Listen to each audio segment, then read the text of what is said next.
അസ്സലാമു അലൈക്കും വറഹ്മത്തുള്ളാഹി വബറകാതുഹു. അഊദു ബില്ലാഹി മിനശ് ശൈത്വാനിർ റജീം. ബിസ്മില്ലാഹിർ റഹ്മാനിർ റഹീം. വസ്സലാത്തു വസ്സലാമു അലാ അഷ്റഫിൽ മുർസലീൻ വഅലാ ആലിഹി വസഹ്ബിഹി അജ്മഈൻ.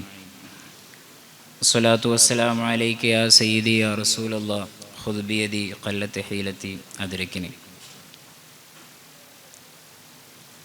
അൽഹംദുലില്ലാഹ്, വിശുദ്ധ റമദാൻ മാസത്തിലെ റഹ്മത്തിൻ്റെ പത്തിലാണ് നമ്മളെല്ലാവരും ഉള്ളത്. അല്ലാഹു തആല അവൻ്റെ മഹത്തായ കാരുണ്യത്തെക്കുറിച്ച് പറയുന്ന സന്ദർഭത്തിൽ ഓർമ്മപ്പെടുത്തിയത് കാണാം. ഇന്ന റഹ്മത്തി വസിഅത് കുല്ല ഷൈഇൻ. എൻ്റെ കാരുണ്യം അത് ഈ ലോകത്തുള്ള മുഴുവൻ വസ്തുക്കളിലും എത്തിയിരിക്കുന്നു, വിശാലമായിരിക്കുന്നു എന്ന് ഉദ്ധരിച്ചത് കാണാം. എങ്ങനെയാണ് അള്ളാഹുവിൻ്റെ കാരുണ്യം മാലോകർക്ക് മുഴുവനും ലഭിക്കുന്നത്? അതിനൊരുപാട് അസ്ബാബുകളുണ്ടാകും, കാരണങ്ങളുണ്ടാകും. അത്തരത്തിലുള്ള ഒരു കാരണമാണ് അള്ളാഹു തആല വിശ്വാസലോകത്തിന് പരിചയപ്പെടുത്തിയ സക്കാത്ത് എന്നുള്ളത്.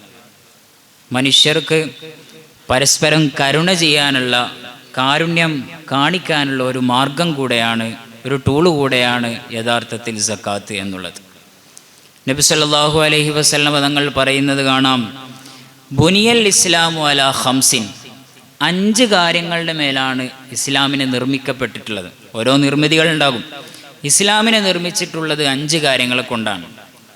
അതിലൊന്നാമത്തത് ഷഹാദത്തു അൻ ലാ ഇലാഹ ഇല്ലല്ലാഹു അന്ന മുഹമ്മദ് റസൂലുള്ളാഹ്. അത് ഷഹാദത്ത് കലിമയാണ്.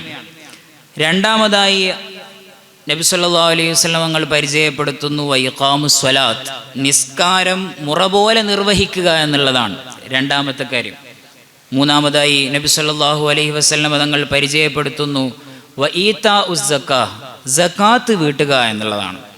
കൂടാതെ വസൗമി റമളാന വൽ ഹജ്ജ്. നോമ്പനുഷ്ഠിക്കലും ഹജ്ജ് കർമ്മം നിർവഹിക്കലുമാണ്. ഇങ്ങനെ തുടങ്ങിയ 5 കാര്യങ്ങളാണ് ഇസ്ലാം എന്ന ആശയം നിർമ്മിക്കപ്പെട്ടിട്ടുള്ളത്. സക്കാത്തിൻ്റെ പ്രാധാന്യത്തെയാണ് അത് സൂചിപ്പിക്കുന്നത്. സൂറത്ത് മുഅ്മിനൂനിൽ അല്ലാഹു തആല ഒരു വിജയിക്കുണ്ടാകേണ്ട പ്രധാനപ്പെട്ട 7ഓളം വിശേഷണങ്ങളെ പരിചയപ്പെടുത്തുന്നുണ്ട്. അതിലൊന്നായി അല്ലാഹു തആല പറയുന്നു വല്ലദീന ഹും ലിസ്സക്കാത്തി ഫാഇലൂൻ. ആ വിജയികൾക്കുള്ള പ്രധാനപ്പെട്ട ഒരു ക്വാളിറ്റി എന്താണ്? ഹും ലിസ്സക്കാത്തി ഫാഇലൂൻ. അവർ സക്കാത്ത് നൽകാൻ വേണ്ടി അധ്വാനിക്കുന്ന ആളുകളാണ്. പലപ്പോഴും സക്കാത്തിനെ കുറിച്ചുള്ള പരാമർശങ്ങളിൽ ഈതാ ഉസ്സക്കാത്ത്, അദാ ഉസ്സക്കാത്ത് എന്നൊക്കെയാണ് ഖുർആനിലും ഹദീസിലുമൊക്കെ നമ്മൾ കാണാറുള്ളത്. എന്നാൽ വിശുദ്ധ ഖുർആനിൽ ഒരു വിജയിക്കുണ്ടാകേണ്ട വിശേഷണങ്ങളെ പരിചയപ്പെടുത്തുന്നയിടത്ത് അവിടെ ഉപയോഗിച്ചിട്ടുള്ള പ്രയോഗം ഫായിലൂൻ എന്നാണ്. അഥവാ കേവലം വീട്ടുക എന്നുള്ളതല്ല, മറിച്ച് സക്കാത്ത് നൽകാൻ വേണ്ടി നിരന്തരമായി അധ്വാനിക്കുന്ന ഒരു വിഭാഗം ആളുകൾ. എങ്ങനെയാണ് സക്കാത്ത് നൽകാൻ വേണ്ടി അധ്വാനിക്കുക? സമ്പന്നനാവുക. അപ്പോൾ സക്കാത്ത് നൽകണമെന്ന ഉദ്ദേശാർത്ഥം ആരെങ്കിലും സമ്പന്നനാകാൻ ആഗ്രഹിക്കുന്നുണ്ടെങ്കിൽ അതൊരു വിജയിക്കുണ്ടാകേണ്ട ഉണ്ടായിട്ടുള്ള പ്രധാനപ്പെട്ട ഒരു ക്വാളിറ്റിയാണ് എന്ന് മനസ്സിലാക്കാം. ഇങ്ങനെ തുടങ്ങി ഇസ്ലാമിൻ്റെ അടിസ്ഥാന തത്വങ്ങളിൽപ്പെട്ട, ഒരു വിജയിക്കുണ്ടാകേണ്ട പ്രധാനപ്പെട്ട ഗുണങ്ങളിൽപ്പെട്ട ഒരു ഇടമായി സക്കാത്തിനെ ദീനുൽ ഇസ്ലാം പരിചയപ്പെടുത്തുന്നതായി കാണാം. എന്താണ് സക്കാത്ത് കൊണ്ടുള്ള ഉപകാരം? വിശുദ്ധ ഖുർആൻ തന്നെ നമ്മളോടത് പരിചയപ്പെടുത്തുന്നുണ്ട്. സക്കാത്ത് നൽകിയാൽ നമുക്ക് എന്തൊക്കെ നേട്ടങ്ങളാണുള്ളത്? അല്ലാഹു തആല സൂറത്ത് തൗബയിൽ പറയുന്നു ഖുദ് മിൻ അംവാലിഹിം സദഖതൻ. നബിയെ, നിങ്ങൾ അവരുടെ ധനത്തിൽ നിന്ന് സ്വതക്ക പിരിക്കണം. അവരുടെ ധനത്തിൽ നിന്ന് സമ്പത്തിനെ നിങ്ങൾ എടുക്കണം. എന്തിനാണത്? തുതഹിറുഹും വതുസക്കീഹിം. അത് അവരെ ശുദ്ധീകരിക്കാൻ വേണ്ടിയാണ്, അവരെ സംസ്കരിക്കാൻ വേണ്ടിയാണ്. സക്കാത്ത് നൽകുന്നതിലൂടെ എങ്ങനെയാണ് ഈ ശുദ്ധീകരണം സാധ്യമാകുന്നത്? എങ്ങനെയാണ് മനുഷ്യനിൽ ഇത്തരത്തിലുള്ള ഒരു സംസ്കരണം സാധ്യമാകുന്നത്?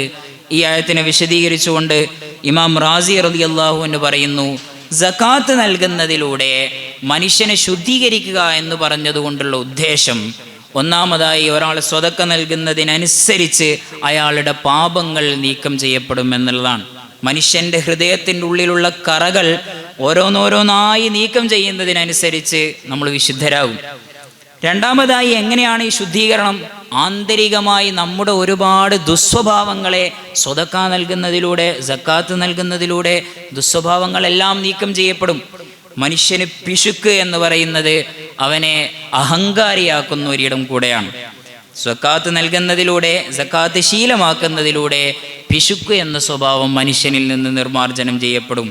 അതുപോലെ തന്നെ ദുനിയാവിൻ്റെ ഏറ്റവും വലിയ ഒരു ദുനിയവിയായിട്ടുള്ള ഒരു കാര്യമായി, ഈ ലോകത്തെ സുഖലോലുപതക്കുള്ള ഒരു കാരണമായി സമ്പത്തിനെ വിശുദ്ധ ഖുർആനിൽ പരിചയപ്പെടുത്തിയത് കാണാം. സമ്പത്തിനെ എത്രത്തോളം നമ്മൾ സ്നേഹിക്കുന്നുവോ അത്രത്തോളം ഈ ദുനിയാവുമായി നമ്മൾ ബന്ധപ്പെട്ട് കിടക്കും എന്നാണ് അത് സൂചിപ്പിക്കുന്നത്. സക്കാത്ത് നൽകുന്നതിലൂടെ മനുഷ്യന് ദുന്യവിയായ ഇച്ഛകളിൽ നിന്നും ഒരു സംരക്ഷണം ലഭിക്കുന്നതാണ്. ഇങ്ങനെ തുടങ്ങി ഖുർആൻ പറയുന്നു, തുതഹിറുഹും, സക്കാത്ത് നിങ്ങളെ ആന്തരികമായി ശുദ്ധീകരിക്കും. രണ്ടാമത് സക്കാത്തിൻ്റെ ഒരു ഗുണമായി പറയുന്നു, തുസക്കീഹിം, നിങ്ങളെ സംസ്കരിക്കുകയും ചെയ്യും. എങ്ങനെയാണ് സംസ്കരണം സാധ്യമാവുക? ഈ തസ്കിയത്ത് എങ്ങനെയാണ് സാധ്യമാവുക? തസ്കിയത്തിന് ഇമാമുമാർ അർത്ഥം പറയുന്നത് കാണാം. തസ്കിയത്ത് എന്ന് പറഞ്ഞാൽ ഗ്രോത്ത് എന്നാണ്. അപ്പോൾ സക്കാത്ത് നൽകുന്നതിലൂടെ നിങ്ങൾക്ക് ഗ്രോത്ത് ഉണ്ടാകും. എങ്ങനെയാണ് ഈ ഗ്രോത്ത് സാധ്യമാവുക? നമ്മൾ നമ്മുടെ കയ്യിൽ നിന്ന് പണം നൽകുകയാണ്. പണം നൽകുന്ന സമയത്ത് എങ്ങനെയാണ് നിങ്ങൾക്ക് ഗ്രോത്ത് ഉണ്ടാവുക? പലർക്കും പല സമയങ്ങളിലായുള്ള ആശങ്കയാണ്, നമ്മൾ സ്വതക്ക നൽകുന്ന സമയത്ത് നമ്മുടെ സമ്പത്തിൽ നിന്ന് ഒരു വലിയൊരു ഭാഗം കുറഞ്ഞു പോകുന്നുവോ എന്നുള്ളൊരാശങ്ക നമുക്കുണ്ടാകാറുണ്ട്. ന്യായമായിട്ടുള്ള ആശങ്കയുമാണ്.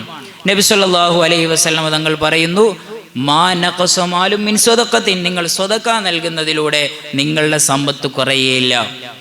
വേറൊരു സന്ദർഭത്തിൽ നബി സല്ലല്ലാഹു അലൈഹി വസല്ലം തങ്ങൾ പറഞ്ഞതായി കാണാം, മനുഷ്യൻ ഓരോ ദിവസവും പ്രഭാത സമയത്ത് 2 മലക്കുകൾ മനുഷ്യൻ്റെ അടുത്തേക്ക് വരും. ഒരു മലക്ക് പറയും, അല്ലാഹുമ്മ അഅ്തി മുൻഫിഖൻ ഖലഫൻ, അള്ളാഹുവിൻ്റെ മാർഗത്തിൽ ചെലവഴിക്കുന്ന ആളാണെങ്കിൽ അയാൾക്ക് ആ ചെലവഴിച്ചതിന് പകരമായി ഒരു ധനം നീ അദ്ദേഹത്തിന് നൽകണമേ എന്ന് എല്ലാ ദിവസവും ആ മലക്ക് എന്ന് പറയും. രണ്ടാമതൊരു മലക്ക് കൂടെയുണ്ട്. ആ മലക്ക് പറയുന്നു, അല്ലാഹുമ്മ അഅ്തി മുംസിക്കൻ തലഫൻ, സമ്പത്തിനെ പിടിച്ചു വെക്കുന്ന ഒരു വിഭാഗം ആളുകളുണ്ട്, അവർക്ക് ആ സമ്പത്തിൽ നീ നാശം നൽകണമേ എന്ന് ഒരു മലക്ക് പ്രാർത്ഥിക്കും. അപ്പോൾ അങ്ങനെ പറയുമ്പോൾ നമുക്ക് മനസ്സിലാകുന്ന ഒരു കാര്യം, സമ്പത്തിനെ പിടിച്ചു വെക്കുന്ന ആളുകളുടെ ധനം കുറഞ്ഞു പോകുമെന്നും സ്വതക്ക നൽകുന്ന ആളുകളുടെ ധനം കൂടി വരും എന്നുള്ളതാണ്. ഇതിന് സാമ്പത്തികമായൊരു മാനം കൂടെയുണ്ട്. നമ്മുടെ സമ്പത്തിനെ വികേന്ദ്രീകരിക്കപ്പെടുന്ന സമയത്ത്, ഡീസെൻട്രലൈസ് ചെയ്യപ്പെടുന്ന സമയത്ത് അത് വീണ്ടും വർദ്ധിക്കാനുള്ള കാരണമാകും. എൻ്റെ മുന്നിൽ കൊമേഴ്സിലെ വിദ്യാർത്ഥികൾ ഉണ്ടാകും. നമുക്കറിയാം, ഒരാളുടെ കയ്യിൽ നിന്ന് ഒരു ധനികൻ്റെ കയ്യിൽ 1000 രൂപയുണ്ടാകുന്നതും ഒരു ദരിദ്രൻ്റെ കയ്യിൽ 1000 രൂപയുണ്ടാകുന്നതും തമ്മിൽ വലിയ അന്തരമുണ്ട്. എന്താണ് അത് തമ്മിലുള്ള വ്യത്യാസം? ഒരു ധനികൻ്റെ കയ്യിൽ 1000 രൂപ ലഭിച്ചു കഴിഞ്ഞാൽ ആ 1000 രൂപ പൂർണ്ണമായും ഉപഭോഗത്തിന് അദ്ദേഹം ചെലവഴിച്ചു കൊള്ളണമെന്നില്ല. കാരണം കിട്ടുന്ന ധനത്തിൻ്റെ പകുതി പണം സേവിങ്സ് ആയി സൂക്ഷിക്കാനുള്ള ഒരു പരിധിയിലേക്ക് ആ ധനികൻ എത്തിയിട്ടുണ്ട്. അതുകൊണ്ട് തന്നെ കയ്യിലുള്ള പണത്തിൻ്റെ പകുതി അല്ലെങ്കിൽ അതിൽ കുറഞ്ഞ ഒരു ഭാഗം മാത്രമേ ഉപഭോഗത്തിന് വേണ്ടി, കൺസപ്ഷന് വേണ്ടി ചെലവഴിക്കുകയുള്ളൂ. എന്നാൽ ഒരു ദരിദ്രനെ സംബന്ധിച്ചിടത്തോളം ആ ദരിദ്രൻ്റെ കയ്യിൽ 1000 രൂപ കിട്ടിയാൽ എന്തോരോ ആവശ്യങ്ങളാണ് ആ ദരിദ്രനുള്ളത്. 1000 രൂപ പൂർണ്ണമായും ഉപഭോഗത്തിന് വേണ്ടി ആ ദരിദ്രൻ ചെലവഴിക്കും. അങ്ങനെ വരുമ്പോൾ ഒരു ധനികൻ്റെ കയ്യിൽ 1000 രൂപയുണ്ടായാൽ പകുതി പണം മാത്രമേ മാർക്കറ്റിൽ ഇറങ്ങുകയുള്ളൂ. അതേ സ്ഥാനത്ത് ദരിദ്രരുടെ കയ്യിലെത്തുന്ന സമയത്ത് അത് പൂർണ്ണമായും മാർക്കറ്റിൽ സർക്കുലേറ്റ് ചെയ്യപ്പെട്ടുകൊണ്ടേയിരിക്കും. നമുക്കറിയാം, ഒരു മാർക്കറ്റിൽ മൊത്തം ഉപഭോഗം വർദ്ധിക്കുന്ന സമയത്ത് അത് പ്രൊഡക്ഷൻ കൂടാനും തൊഴിലവസരങ്ങൾ ഉണ്ടാകാനും വികസനത്തിലേക്ക് വഴിവെക്കാനും സാധിക്കുമെന്ന് സാമ്പത്തിക വിദഗ്ധർ ഒന്നടങ്കം പറയുന്നത് കാണാം. അപ്പോൾ ഖുർആനിൽ അല്ലാഹു തആല പറഞ്ഞത് എത്രത്തോളം ശരിയാണ്. യംഹഖുല്ലാഹു റിബ വയുർബിസ് സ്വദഖാത്ത്, പലിശ നിങ്ങളുടെ ധനത്തെ നശിപ്പിച്ചു കളയും. രണ്ടാമതായി പറയുന്നു വയുർബിസ് സ്വദഖാത്ത്, നിങ്ങൾ സ്വതക്ക നൽകുകയാണെങ്കിൽ സ്വതക്ക നൽകുന്നതിനനുസരിച്ച് നിങ്ങളുടെ ധനത്തിൽ വർധനവുണ്ടാകും എന്ന് വിശുദ്ധ ഖുർആൻ പറയുന്നു. ഈ വർധനവിൻ്റെ ഒരു സാമ്പത്തിക മാനം കൂടെയാണ് ഞാൻ നിങ്ങളോട് പറഞ്ഞത്. നമുക്ക് വിഷയത്തിലേക്ക് ഇറങ്ങി സംസാരിക്കാം. സക്കാത്തിൻ്റെ മസ്അലയും അതിൻ്റെ പ്രായോഗികതയും ഒക്കെയാണ് ഇന്നത്തെ നമ്മുടെ വിഷയം. സക്കാത്തിൻ്റെ പ്രാധാന്യം നമുക്ക് എല്ലാവർക്കും അറിയാം. സക്കാത്ത് നിർബന്ധമായിട്ടുള്ള ഇനങ്ങൾ 8 ഇനങ്ങളാണ്. വിശുദ്ധ ഖുർആൻ തന്നെ ആ 8 ഇനങ്ങളെ പരിചയപ്പെടുത്തുന്നുണ്ട്. അത് നമുക്ക് മനസ്സിലാക്കാൻ ഒന്നുകൂടെ ഒരു എളുപ്പത്തിന് വേണ്ടി നമുക്കത് 4 ഇനങ്ങളിലേക്കായി ചുരുക്കി പറയാൻ സാധിക്കും. ഒന്നാമതായി, മനുഷ്യർ വിലയായി കാണുന്ന അഥവാ വസ്തുക്കൾ വാങ്ങാൻ വേണ്ടി, ഉൽപ്പന്നങ്ങൾ വാങ്ങാൻ വേണ്ടി വിലയായി കണക്കാക്കുന്ന വസ്തുക്കൾ, അതിൽ സക്കാത്തുണ്ട്. എങ്ങനെയാണത് മനസ്സിലാവുക? നബി സല്ലല്ലാഹു അലൈഹി വസല്ലമ തങ്ങളുടെ കാലത്ത് എല്ലാ വസ്തുക്കൾക്കും വിലയായി പരിഗണിച്ചിരുന്ന ഒരു വസ്തുവായിരുന്നു വെള്ളി എന്നുള്ളത്. അതുകൊണ്ട് നബി സല്ലല്ലാഹു അലൈഹി വസല്ലമ തങ്ങൾ പറഞ്ഞു, വെള്ളിയിൽ നിങ്ങൾക്ക് സക്കാത്തുണ്ട്. വെള്ളിയിൽ എത്രയാണ് സക്കാത്തുള്ളത്? ഒരാളുടെ കയ്യിൽ ഒരു വർഷം മുഴുക്കെ എന്ന് പറയുന്നത് ഒരു വർഷം സ്റ്റാർട്ട് ചെയ്തത് മുതൽ എപ്പോഴാണ് അയാളുടെ കയ്യിൽ പണമുണ്ടായത് അത് മുതൽ ഒരു വർഷം പൂർണ്ണമായും 595 ഗ്രാം വെള്ളി ഒരാളുടെ കയ്യിലുണ്ടെങ്കിൽ അയാൾ സക്കാത്ത് കൊടുക്കണം. ഇന്നത്തെ വില അനുസരിച്ച് 1 ഗ്രാം വെള്ളിക്ക് ഏകദേശം 80 രൂപയുണ്ട്. അങ്ങനെ വരുമ്പോൾ 595 ഗ്രാം വെള്ളി എന്ന് പറഞ്ഞാൽ ഏകദേശം ഒരു 47,000 രൂപയുണ്ടാകും. അങ്ങനെ നോക്കുമ്പോൾ ഒരാളുടെ കയ്യിൽ ഇന്നത്തെ ദിവസം 47,000 രൂപ എൻ്റെ കയ്യിലുണ്ട്. അടുത്ത വർഷം ഇതേ ദിവസമാകുന്ന സമയത്തും എൻ്റെ കയ്യിൽ 47,000 രൂപയുണ്ടെങ്കിൽ അതിൻ്റെ 2.5%, 2.5% ഞാൻ സക്കാത്തായിട്ട് നൽകണം. ഇതാണ് നബി സല്ലല്ലാഹു അലൈഹി വസല്ലമ തങ്ങൾ പരിചയപ്പെടുത്തിയ ഒന്നാമത്തെ ഇനം. പിന്നീട് ആ വെള്ളിയിലേക്ക് ഖിയാസാക്കി, വെള്ളിയിലേക്ക് ചേർത്തി വെച്ചുകൊണ്ട് സ്വർണത്തിലും സക്കാത്തുണ്ട് എന്ന് പണ്ഡിതന്മാർ നമുക്ക് പരിചയപ്പെടുത്തി തന്നു. എന്തുകൊണ്ടാണ് ഈ സ്വർണത്തിലും വെള്ളിയിലും സക്കാത്തുണ്ടായത് എന്ന വിഷയത്തെ ഇമാമുമാർ ചർച്ചക്കെടുക്കുന്നത് കാണാം. ഇമാം ശർവാനി റളിയല്ലാഹു അൻഹു പറയുന്ന ഒരു കാര്യം, എന്തിനാണ് ഈ സ്വർണത്തിലും വെള്ളിയിലും സക്കാത്ത് നിർബന്ധമാക്കിയത്? വന്നഖ്ദാനി മിൻ അശ്റഫി നിഅമില്ലാഹി തആല ഇബാദിഹി. ഈ സ്വർണവും വെള്ളിയും എന്ന് പറയുന്നത് ഒരു മനുഷ്യനെ സംബന്ധിച്ചിടത്തോളം അയാൾക്ക് ലഭിച്ച ഏറ്റവും വലിയ അനുഗ്രഹത്തിൽപ്പെട്ട ഒന്നാണ് സ്വർണവും വെള്ളിയും. എങ്ങനെയാണ് ഈ സ്വർണവും വെള്ളിയും അനുഗ്രഹമാകുന്നത്? ശർവാനി ഇമാം പറയുന്നു, ഇത് ബിഹിമാ ഖിവാമുദ്ദുനിയ. കാരണം ഈ ലോകത്തിൻ്റെ നിലനിൽപ്പ് എന്ന് പറയുന്നത് ഈ പറയപ്പെട്ട സ്വർണവും വെള്ളിയും കൊണ്ടാണ്. എങ്ങനെയാണ് ഒരു ലോകത്തിൻ്റെ നിലനിൽപ്പ് ഇതുകൊണ്ടാകുന്നത്? നിലനിൽപ്പിൻ്റെ ആധാരം എന്താണ്? ലിഅന്ന ഹാജാതൻ നാസി കസീറത്തുൻ വകുല്ലുഹാ തൻഖദി ബിഹിമാ. മനുഷ്യൻ്റെ ആവശ്യങ്ങൾ പലതാണ്, ഡിമാൻഡുകൾ പലതാണ്. ഈ ഡിമാൻഡുകളെയൊക്കെ മീറ്റ് ചെയ്യുന്ന, ഡിമാൻഡുകളെയൊക്കെ സാധൂകരിക്കാൻ ഉപയോഗിക്കുന്ന പ്രധാനപ്പെട്ട ഉപാധികളാണ് ഈ സ്വർണവും വെള്ളിയും എന്ന് ഇമാം ശർവാനി റളിയല്ലാഹു അൻഹു പറയുന്നു. അപ്പോൾ ഒരു മനുഷ്യനെ സംബന്ധിച്ചിടത്തോളം അവൻ്റെ ആവശ്യങ്ങളെ എല്ലാം മീറ്റ് ചെയ്യാനുള്ള 2 ഉപാധികളാണ് സ്വർണവും വെള്ളിയും. പുതിയ കാലത്ത് അതിൻ്റെ വേറൊരു പ്രയോഗമാണ് കറൻസികൾ കൊണ്ട് വാങ്ങാൻ പറ്റാത്ത കാര്യങ്ങൾ എന്തെങ്കിലും ഉണ്ടോ? ഏത് നാട്ടിൽ പോയാലും നിങ്ങൾക്കത് വാങ്ങാൻ സാധിക്കും.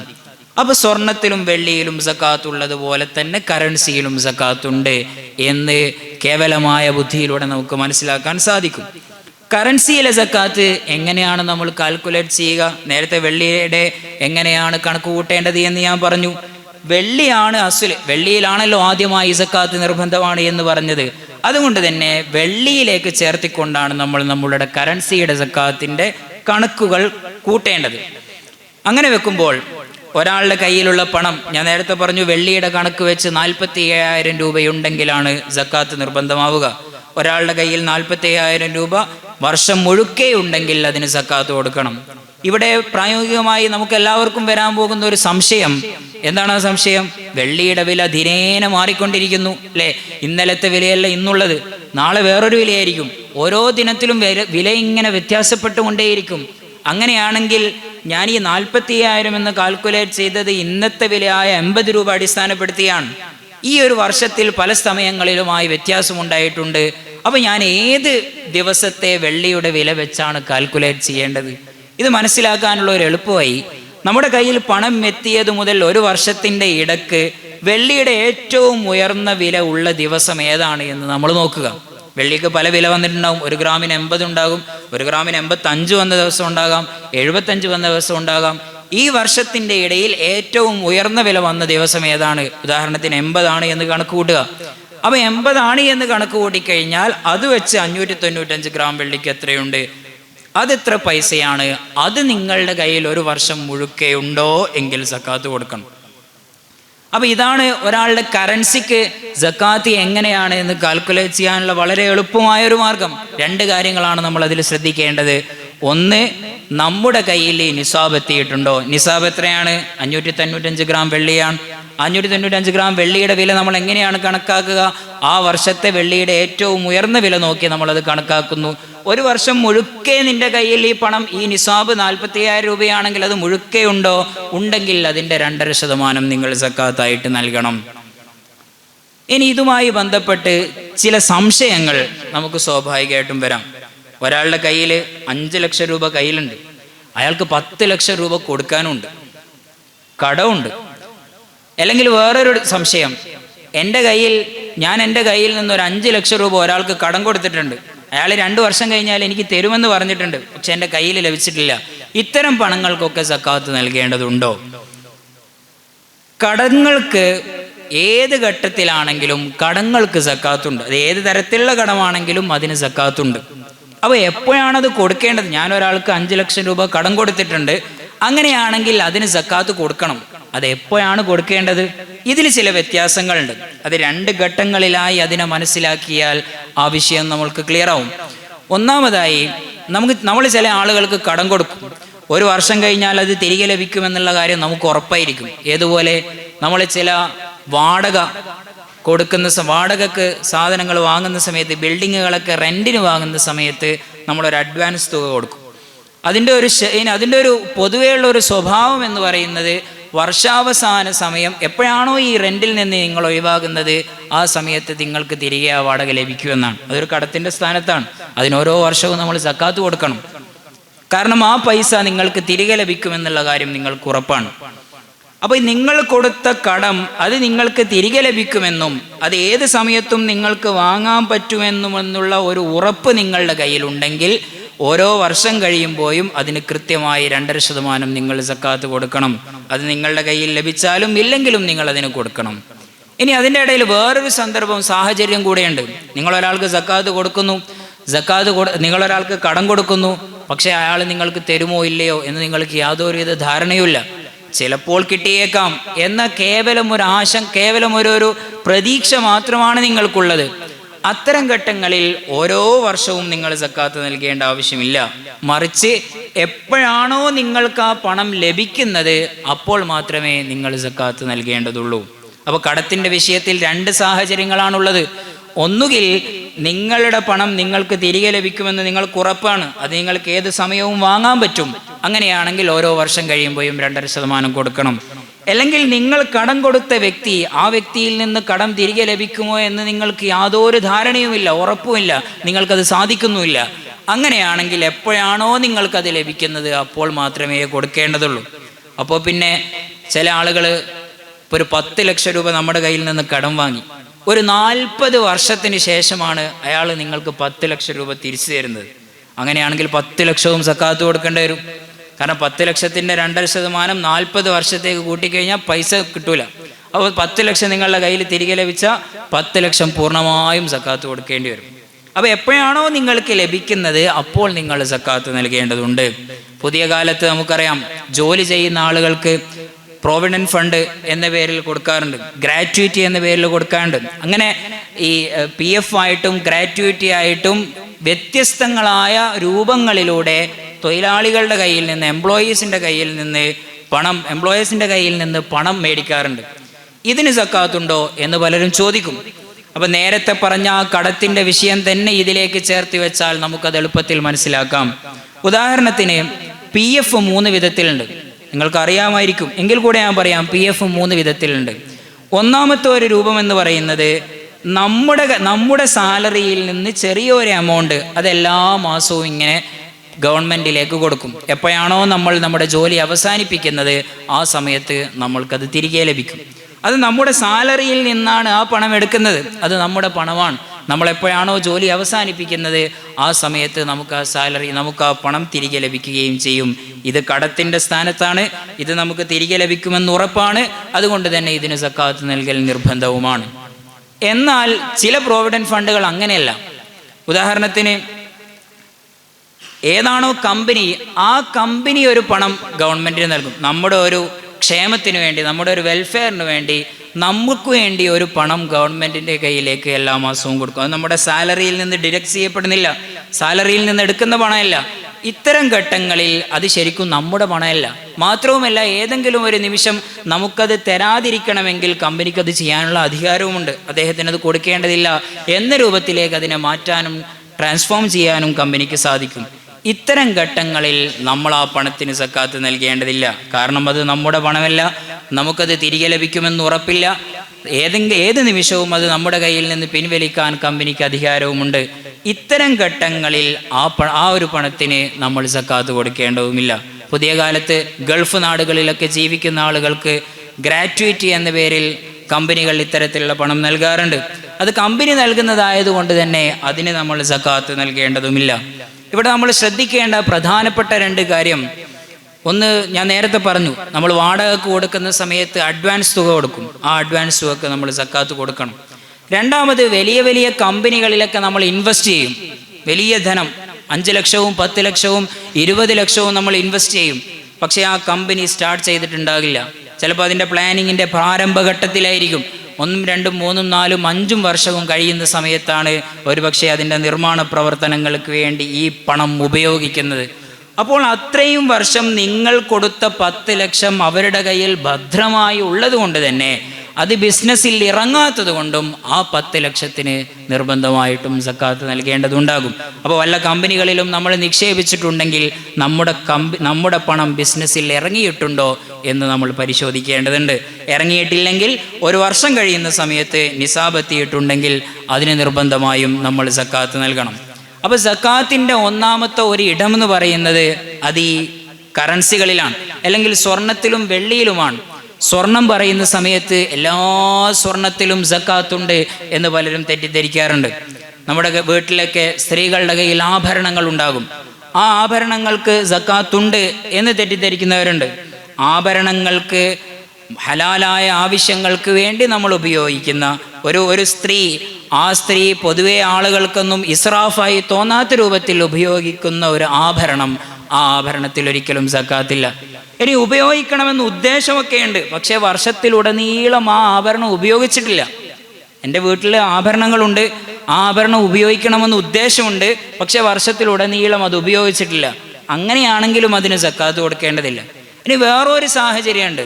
നമ്മുടെ വീട്ടിൽ ആഭരണമുണ്ട്, ആ ആഭരണം ഉപയോഗിക്കണം എന്ന് ഞാൻ തീരുമാനിച്ചിട്ടില്ല, ഇത് വിറ്റ് കാശാക്കണം എന്നും എനിക്ക് തീരുമാനമില്ല. അപ്പോൾ നിങ്ങൾ ഈ ആഭരണത്തെക്കുറിച്ച് നിങ്ങളുടെ ഒരു കൺസെപ്റ്റ് എന്താണ്? അത് ചിലപ്പോൾ ഞാൻ ഉപയോഗിക്കാം, ചിലപ്പോൾ ഞാൻ വിൽക്കാം, അങ്ങനെ പ്രത്യേകിച്ചൊന്നും ഞാൻ ഈ വിഷയത്തിൽ ഉദ്ദേശിച്ചിട്ടില്ല. വീട്ടിൽ ആഭരണമുണ്ട്, ആഭരണം എന്തു ചെയ്യണമെന്ന് ഇപ്പം ഞാൻ താൽക്കാലികമായി ഒന്നും ചിന്തിച്ചിട്ടില്ല. ഇങ്ങനെയുള്ള സന്ദർഭത്തിലാണെങ്കിൽ അവിടെയും സക്കാത്തില്ല. പിന്നെ എപ്പോഴാണ് ആഭരണങ്ങൾക്ക് സക്കാത്ത് ഉണ്ടാകുക? നമ്മുടെ വീട്ടിലൊരു ആഭരണമുണ്ട്, ആ ആഭരണം ഒരു 5 വർഷം കഴിഞ്ഞാൽ എനിക്ക് വീട് പണി ഉണ്ടാകുന്ന സമയത്ത് ഈ ആഭരണത്തെ വിറ്റുകൊണ്ട് അവിടെ ഞാൻ ആ വീട് പണിക്ക് വേണ്ടി ഈ പണം ഉപയോഗിക്കും എന്ന ഉദ്ദേശം, ഈ ആഭരണം കുറഞ്ഞ കാലം കഴിഞ്ഞാൽ വിൽക്കണമെന്ന ഉദ്ദേശം നിങ്ങൾക്കുണ്ടെങ്കിൽ ആഭരണത്തിന് നിങ്ങൾ സക്കാത്ത് നൽകണം. ഈ ഉദ്ദേശമില്ലാത്ത സന്ദർഭങ്ങളിലൊന്നും നമ്മൾ ആഭരണത്തിന് സക്കാത്ത് നൽകേണ്ടതില്ല എന്നൊരു വിഷയം കൂടി നമ്മൾ സാന്ദർഭികമായി മനസ്സിലാക്കണം. അപ്പോൾ ഇത്രയും വിഷയമാണ് നഖ്ദുമായി ബന്ധപ്പെട്ടുള്ളത്. ഇനി നമ്മുടെ ജീവിതത്തിൽ പ്രധാനമായും വരുന്ന രണ്ടാമത്തെ ഒരിടമാണ് ബിസിനസ് എന്ന് പറയുന്നത്. കച്ചവടത്തിൽ ഇസ്ലാം സക്കാത്ത് നിർബന്ധമാക്കിയിട്ടുണ്ട്. നബി അല്ലാഹു തആല ഖുർആനിൽ പറയുന്നത് കാണാം,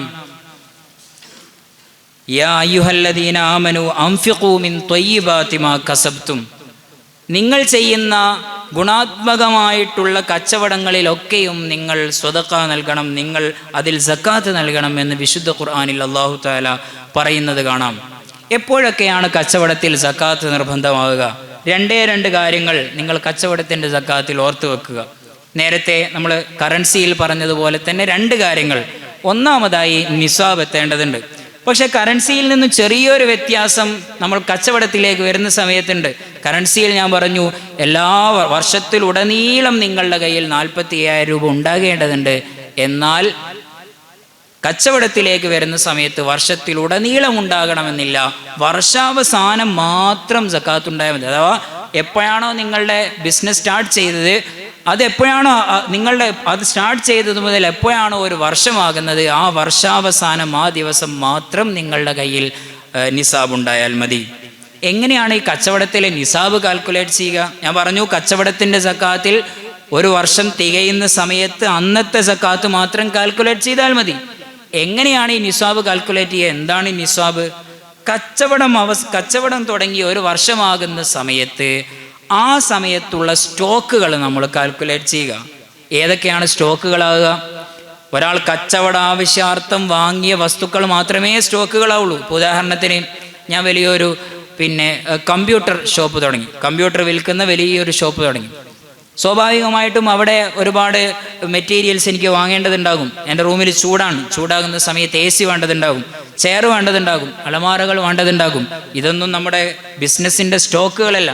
ബിസിനസ്സിൻ്റെ സ്റ്റോക്കുകൾ എന്ന് പറയുന്നത് നിങ്ങൾ കച്ചവട ആവശ്യാർത്ഥം വാങ്ങിയ വസ്തുക്കൾ മാത്രമേ ബിസിനസ്സിൻ്റെ സ്റ്റോക്കുകളായിട്ടുള്ളൂ.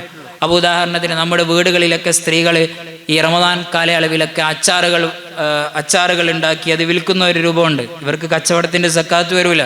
കാരണം അവർ സ്വന്തമായി ഉണ്ടാക്കുന്ന അച്ചാറാണ് വിൽക്കുന്നത്. അതേ സ്ഥാനത്ത് ഞാനൊരാളുടെ കയ്യിൽ നിന്ന് അച്ചാറ് വാങ്ങുകയും അത് വിൽക്കുകയും ചെയ്യുന്ന രൂപമാണെങ്കിൽ അവിടെ സക്കാത്തുണ്ട്. ചുരുക്കി പറഞ്ഞാൽ നിങ്ങൾക്ക് വിൽക്കണമെന്ന ഉദ്ദേശാർത്ഥം നിങ്ങൾ ആരുടെ കയ്യിൽ നിന്നെങ്കിലും ഒരു ഉൽപ്പന്നം വാങ്ങുകയും അത് പിന്നീട് വിൽക്കുകയും ചെയ്യുന്ന ഒരു രൂപത്തിൽ മാത്രമേ സക്കാത്ത് വരികയുള്ളൂ. അത് മാത്രമേ നിങ്ങൾ സ്റ്റോക്കിൽ കാൽക്കുലേറ്റ് ചെയ്യേണ്ടതുള്ളൂ. അപ്പോൾ ഒരു എന്തൊക്കെയാണ് സ്റ്റോക്കിൽ കാൽക്കുലേറ്റ് ചെയ്യേണ്ടത് എന്ന് നമുക്ക് മനസ്സിലായി. രണ്ടാമത്തെ ഷർത്ത് എന്ന് പറയുന്നത് ഒരു വർഷം തികയുക എന്നുള്ളതാണ്. ബിസിനസ് തുടങ്ങിയത് മുതൽ ഒരു വർഷം തികയുക. ബിസിനസ് തുടങ്ങിയ ദിവസം ഏതാണ്? നമ്മളെപ്പോഴാണോ കച്ചവട ഉദ്ദേശാർത്ഥം ഈ വസ്തു വാങ്ങിയത് അത് മുതലാണ് ബിസിനസ് ആരംഭിക്കുക. അല്ലാതെ നമ്മൾ ബിസിനസ് ആദ്യമായിട്ടുള്ള ഫസ്റ്റ് സെയിൽ മുതലല്ല, ആദ്യ വിൽപ്പന മുതലല്ല, മറിച്ച് എപ്പോഴാണോ നമ്മൾ ഈ വസ്തുക്കൾ വാങ്ങിയത് അത് മുതൽ നമ്മുടെ കച്ചവടത്തിൻ്റെ വർഷം ആരംഭിക്കും. അങ്ങനെ വർഷം ആരംഭിച്ച് ഒരു വർഷം കഴിഞ്ഞാൽ ആ വർഷത്തിൽ നമ്മൾ നിസാബ് കാൽക്കുലേറ്റ് ചെയ്യണം. നിസാബ് ഏതൊക്കെയാണ്, സ്റ്റോക്കുകൾ എന്നൊക്കെ ഞാൻ പറഞ്ഞു. ഇനി അതിൻ്റെ വില എങ്ങനെയാണ് കണക്കാക്കുക? ഒരു വർഷത്തിൽ വ്യത്യസ്തങ്ങളായ വിലയുണ്ടാകും. ഇപ്പോൾ ഇന്നത്തെ ബ്രെഡിന് ഒരു വില, ഒരു പാക്കറ്റിൻ്റെ വില ഇന്നത്തെ വിലയും അടുത്ത മാസത്തെ വിലയും തമ്മിൽ ചിലപ്പോൾ വ്യത്യാസം ഉണ്ടാകും. അങ്ങനെ ഓരോ ദിനങ്ങളിലും വ്യത്യാസപ്പെടുന്ന സ്റ്റോക്കുകൾ ഉണ്ടാവും. പക്ഷേ നമ്മളിവിടെ കാൽക്കുലേറ്റ് ചെയ്യേണ്ടത് വർഷം എൻഡ് ചെയ്യുന്ന നിസാബ് കാൽക്കുലേറ്റ് ചെയ്യുന്ന ആ ദിവസം അന്നത്തെ മാർക്കറ്റ് വാല്യൂ, അന്നത്തെ ഹോൾസെയിൽ നിരക്കൊന്നുമല്ല. അന്ന് സാധാരണഗതിയിൽ ഒരു ഷോപ്പിൽ നിന്ന്, കമ്പ്യൂട്ടർ ഷോപ്പാണെങ്കിൽ ആ കമ്പ്യൂട്ടർ അന്നത്തെ വില ആ മാർക്കറ്റിൽ എത്രക്കാണോ വിൽക്കപ്പെടുന്നത് ആ മാർക്കറ്റ് വില അനുസരിച്ചാണ് നമ്മുടെ നിസാബ് കാൽക്കുലേറ്റ് ചെയ്യേണ്ടത്. ഇവിടെ 2-3 സംശയങ്ങൾ അതുകൂടെ പറഞ്ഞ് ഞാൻ ആ ഭാഗം അവസാനിപ്പിക്കും. കച്ചവടത്തിൻ്റെ സക്കാത്തുമായി ബന്ധപ്പെട്ട് നമുക്ക് വരാൻ പോകുന്ന ഒരു സംശയം, പ്രോഫിറ്റിനെ എങ്ങനെയാണ് കാൽക്കുലേറ്റ് ചെയ്യുന്നത്? കേവലം സ്റ്റോക്കുകൾ മാത്രം ഉൾപ്പെടുത്തിയാൽ മതിയോ? അല്ലെങ്കിൽ നമുക്കതിൻ്റെ ഇടയിൽ ലഭിച്ച ലാഭങ്ങളൊക്കെ ഉൾപ്പെടുത്തേണ്ടതുണ്ടോ? ഇടയിൽ ലഭിച്ച എല്ലാ ലാഭങ്ങളും ഉൾപ്പെടുത്തേണ്ടതില്ല. മറിച്ച് ഈ വർഷം അവസാനിക്കുന്ന സമയത്ത് ലാഭത്തിൽ നിന്ന് എന്തെങ്കിലും മിച്ചം നമ്മുടെ കയ്യിലുണ്ടെങ്കിൽ, നമ്മുടെ കയ്യിൽ ക്യാഷായിട്ട് തന്നെ കയ്യിലുണ്ടെങ്കിൽ നേരത്തെ പറഞ്ഞ സ്റ്റോക്കുകളോടുകൂടി അതും കാൽക്കുലേറ്റ് ചെയ്യണം. അപ്പോൾ വർഷാവസാനം സ്റ്റോക്കുകളൊക്കെ കാൽക്കുലേറ്റ് ചെയ്ത സമയത്ത് ഒരാളുടെ കയ്യിൽ 35,000 രൂപയുണ്ട്. അങ്ങനെയാണെങ്കിൽ അതോടൊപ്പം അയാളുടെ കഴിഞ്ഞ മാസത്തെ ലാഭത്തിൻ്റെ ഒരു 15,000 രൂപയുണ്ട്. അങ്ങനെയാണെങ്കിൽ ടോട്ടൽ 50,000 രൂപയായി. നിസാബത്തി 2.5% സക്കാത്തായിട്ട് നൽകണം. അതേ സ്ഥാനത്ത് നിങ്ങളുടെ കയ്യിൽ കഴിഞ്ഞ മാസം 15,000 രൂപ ലഭിച്ചിട്ടുണ്ട്. പക്ഷേ നിങ്ങൾ ഒന്നുകില്ലെങ്കിൽ അത് ബിസിനസ്സിലേക്ക് തന്നെ റീഇൻവെസ്റ്റ് ചെയ്തിട്ടുണ്ടാകാം, അല്ലെങ്കിൽ വീട്ടിലേക്ക് സാധനങ്ങൾ വാങ്ങിയിട്ടുണ്ടാകാം. അങ്ങനെയാണെങ്കിൽ ആ ലാഭത്തെ നിങ്ങൾ സക്കാത്തിൽ ഉൾപ്പെടുത്തേണ്ട ആവശ്യവുമില്ല. അപ്പോൾ വർഷാവസാനമുള്ള നിങ്ങളുടെ സ്റ്റോക്കിനോടൊപ്പം നിങ്ങൾ ഉൾപ്പെടുത്തേണ്ടത്, കൂട്ടിച്ചേർക്കേണ്ടത് ആ ദിനത്തിൽ നിങ്ങളുടെ കയ്യിൽ മിച്ചമുള്ള ലാഭത്തിൻ്റെ, പ്രോഫിറ്റിൻ്റെ തുക മാത്രമാണ്. ഇവിടെ ചില ഉദാഹരണങ്ങൾ നമുക്ക് കാണാം. മീൻ കച്ചവടക്കാരുണ്ടാവും. അതേപോലെ തന്നെ ഈ റമദാൻ മാസം തന്നെ കുറേ ആളുകൾ ബാഗിലും മറ്റുമൊക്കെ സാധനങ്ങൾ വിൽക്കുന്ന ആളുകളുണ്ടാവും. ആരുടെയെങ്കിലും കയ്യിൽ നിന്ന് വാങ്ങി അന്നേ ദിവസം തന്നെ മുഴുവൻ സ്റ്റോക്ക് വരെ തീർക്കും, അല്ലേ? മീൻ കച്ചവടക്കാരങ്ങനെയാണ്. ഈ ബീച്ചുകളിൽ നിന്ന് മീൻ വാങ്ങി അന്നേ ദിവസം അയാളുടെ സ്റ്റോക്കുകൾ മുഴുവനായും അയാൾ വൈകുന്നേരമാകുന്ന സമയത്ത് വിറ്റു തീർക്കും. അപ്പോൾ പിന്നെ അയാൾക്ക് സക്കാത്തുണ്ടോ? ഇങ്ങനെ പൂർണ്ണമായും സ്റ്റോക്കുകൾ തീരുന്ന ആളെ സംബന്ധിച്ചിടത്തോളം അയാൾ ചെയ്യേണ്ട ഒരു കാര്യം, അങ്ങനെ വർഷം, ഇപ്പോൾ മീൻ കച്ചവടക്കാരാണെങ്കിൽ ദിനേന അത് തീർന്നു പോകും. ചില ആളുകൾക്ക് 6 മാസം കഴിയുന്ന സമയത്ത് അയാളുടെ കമ്പനിയിലുള്ള മുഴുവൻ ചരക്കുകളും തീർന്നു പോകും. അങ്ങനെ മുഴുവൻ സ്റ്റോക്കുകളും തീർന്നു കഴിഞ്ഞാൽ ആ സ്റ്റോക്കുകൾ മുഴുവൻ വിറ്റ് കഴിഞ്ഞതിന് ശേഷം അയാളുടെ കയ്യിൽ എത്ര ധനമുണ്ട്, എത്ര പണം ബാക്കിയുണ്ട് എന്ന് നോക്കുക. അങ്ങനെ ബാക്കിയുള്ള തുക, അത് ഞാൻ നേരത്തെ പറഞ്ഞ നിസാബെത്തിയ തുകയുണ്ട്. ഇപ്പോൾ 6 മാസം കഴിഞ്ഞപ്പോൾ കമ്പനിയുടെ സ്റ്റോക്കുകൾ പൂർണ്ണമായും തീർന്നുപോയി. കയ്യിൽ എത്ര പണമുണ്ട്? 50,000 രൂപ എല്ലാം വിറ്റതിന് ശേഷം നമ്മുടെ കയ്യിൽ ലഭിച്ചിട്ടുണ്ട്. അങ്ങനെയാണെങ്കിൽ ഈ 50,000 രൂപ ഒരു 6 മാസം കൂടെ അയാൾ കയ്യിൽ അങ്ങനെ തന്നെ വെച്ചു. അങ്ങനെയാണെങ്കിൽ അതിന് സക്കാത്ത് നിർബന്ധമാവും. ഇനി അങ്ങനെയല്ല, 50,000 രൂപ പൂർണ്ണമായും കട കാലിയാക്കി 50,000 രൂപ അയാളുടെ കയ്യിൽ ലഭിച്ചു.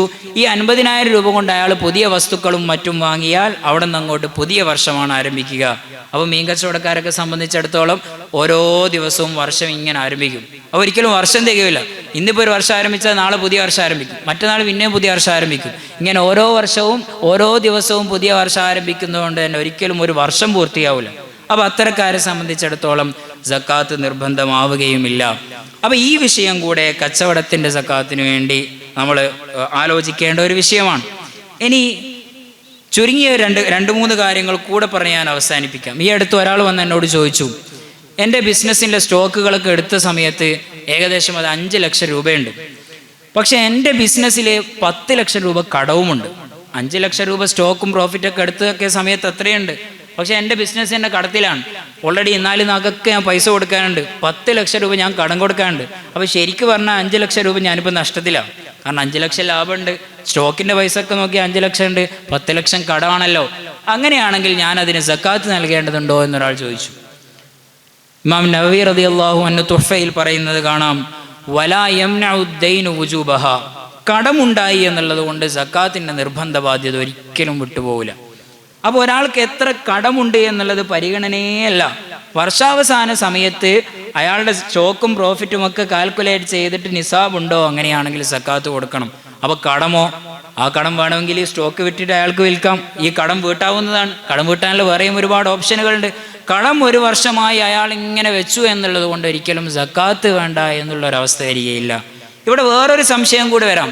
ഇപ്പോൾ പുതിയ പുതിയ കമ്പനികളൊക്കെ തുടങ്ങുന്ന സമയത്ത് പല വസ്തുക്കളും നമ്മൾ കടമായിട്ടായിരിക്കും വാങ്ങിയിട്ടുണ്ടാകും. ഈ സ്റ്റോക്കുകൾ വർഷാവസാനം നമ്മൾ കണക്ക് കൂട്ടുന്ന ഈ സ്റ്റോക്കുകൾ പലതും കടത്തിൽ വാങ്ങിയതായിരിക്കും. അപ്പോൾ കടത്തിൽ വാങ്ങിയ വസ്തുക്കൾ കൂടെ ഞാൻ ഉൾപ്പെടുത്തേണ്ടതുണ്ടോ? ശരിക്കും എൻ്റെതല്ലല്ലോ അത്. എൻ്റെതല്ലല്ലോ മീൻസ് ഞാൻ വേറൊരാളുടെ ഇന്ന് പൈസ വാങ്ങിയിട്ട് വാങ്ങിയതാണല്ലോ, എൻ്റെ പൈസ കൊടുത്ത് വാങ്ങിയതല്ലല്ലോ എന്നും നമ്മൾ പരിഗണിക്കൂല. അവിടെയും നമ്മൾ സക്കാത്ത് കൊടുക്കണം. കാരണം എന്താ, നിങ്ങളുടെ ഒരാളുടെ കയ്യിൽ നിന്ന് കടം വാങ്ങി ഈ വസ്തു നിങ്ങളുടേതാണ്. അത് നിങ്ങൾ പണം കൊടുത്തിട്ടുണ്ടോ ഇല്ലയോ എന്നുള്ളത് വേറൊരു വിഷയം. പക്ഷേ നിങ്ങളുടെ ധനമായതും നിങ്ങളുടെ പ്രോപ്പർട്ടി ആയതുകൊണ്ട് ആ സ്റ്റോക്കിനും നിങ്ങൾ സക്കാത്ത് നൽകേണ്ടതുണ്ട്. അപ്പോൾ ചുരുക്കി പറഞ്ഞാൽ കടമുണ്ട് എന്നുള്ളത് കൊണ്ട് സക്കാത്ത് ഒരിക്കലും ഒഴിവായി പോവുകയില്ല എന്നുള്ളത് ഇതോടൊപ്പം നമ്മൾ മനസ്സിലാക്കേണ്ടതുണ്ട്. രണ്ടാമതൊരു കാര്യം, നമ്മൾ ഭൂമികളും മറ്റുമൊക്കെ ഉണ്ടാവും.